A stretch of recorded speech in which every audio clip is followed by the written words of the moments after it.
आज आदिवासी समाज और आदिवासी परिवार के लोगों को सत्य की राह दिखाना बहुत ज़रूरी है। सत्य की वो राह है जो कि हमारे अनादि प्रार्थना में बिल्कुल स्पष्ट तौर से हम लोग अनादि मंजर न मल का जो कहते हैं, प्रार्थना करते हैं, उसमें पूरा समाया हुआ है। साथ साथ हमारे जो प्रवचन है, उस प्रवचन में भी हम स्पष्ट रूप से प्रवचन में कहते हैं, मन ने मासन निकुहा जीव जंतुन कमचके।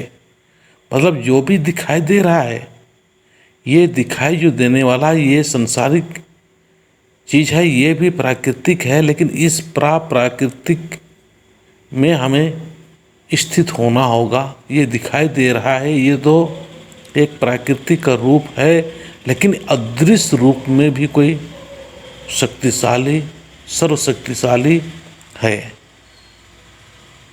तो आज यहाँ पर यानी कि कोटामाटी घाघरा गुमला में आदिवासी सत्य प्राकृतिक शरणा प्रार्थना सभा का आयोजन हुआ। उस आयोजन करने का मकसद धर्म ककड़ो आया हुआ है और धर्म ककड़ो आने के बाद 21 दिन वो संत स्वभाव से रहा।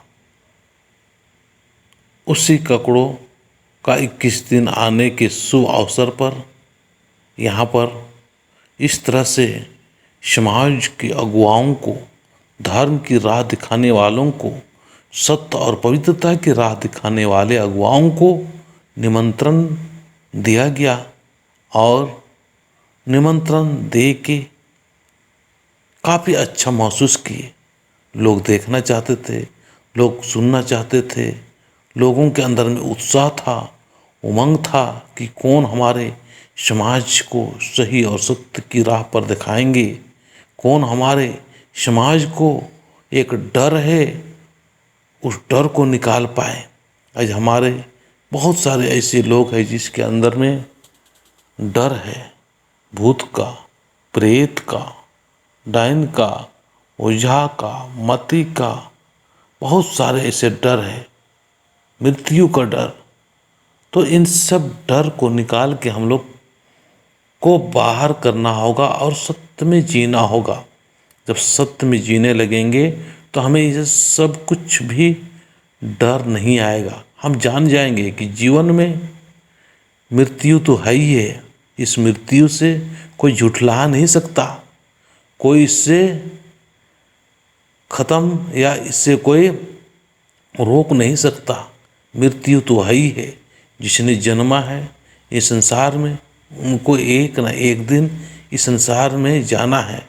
तो जब तक रहना है तब तक इस जगत में प्रेम से, शांति से, सहयोग से, एक दूसरे को मदद करते हुए, ईर्ष्या और द्वेष से ऊपर उठ के हम लोग जीवन, पवित्रता और सत्य की राह पर चलते हुए प्रकृति का जो स्वभाव है उस स्वभाव को अपनाएंगे। इसीलिए आज हम सभी को अपना आदिवासी और सत्य, प्राकृतिक, शरणा, ये सब जो 4-5 नाम है, ये नाम को हमको भूलना नहीं चाहिए, क्योंकि हम बहुत सारे आदिवासी हैं। सभी आदिवासियों को एक सूत्र में एक जगह लाने के लिए हमें इस तरह से कुछ व्यवस्था करने की आवश्यकता है, जिससे कि हम सभी लोगों को महसूस हो सके कि हम सारे आदिवासी एक समान हैं। तो ये ऑडियो और वीडियो कैसा लगा जरूर अपने कमेंट्स के माध्यम से बताना। जय धर्मेश।